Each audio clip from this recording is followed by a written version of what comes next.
బాబాయ్ ఈ బండి ఇందాక చెప్పావు ఎడతలాలు సేమ్ అన్ని బండ్లు ఎట్లానే ఉంటాయా వేరేగా ఉంటాయా?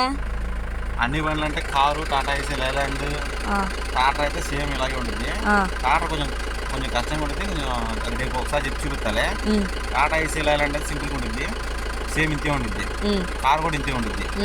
ఇంకా లైలాండ్ అయితే కింద కూర్చున్నట్టు ఉంటుంది కొద్దిగా. క్లచ్, బ్రేకు, ఎక్సలేటర్ అనేది సేమ్ కింద చెప్పినట్టుగానే ఉంటాయి. ఓకేనా? ఇంకా గేర్ బాక్స్ ఒకటి కొంచెం హార్డ్గా, సాఫ్ట్గా కొన్ని ఉంటాయి. గేర్ బాక్స్ ఒకటి చూసుకోవాలా జాగ్రత్తగా. ఈ హ్యాండ్ బ్రేక్ ఉంటుంది, ఇక్కడ హ్యాండ్ బ్రేక్ వేసుకోవాలా. ఇంతే ఈ బండి అయితే మాత్రం చూసుకో, బండి చూపించు కావాలంటే. ఫ్రెండ్స్ ఇదిగో ఈ బండి మాత్రం ఎలాగుంది చూడండి. పెద్ద బండి ఫ్రెండ్స్, అన్నిటికంటే పెద్దది. లైలాండ్ కంటే కొంచెం పెద్దగా చూడండి ఎలాగుందో చూడండి ఫ్రెండ్స్. సరే ఈసారి నువ్వు దూరేటప్పుడు చెప్తాను వీడియో. ఓకే బాబాయ్.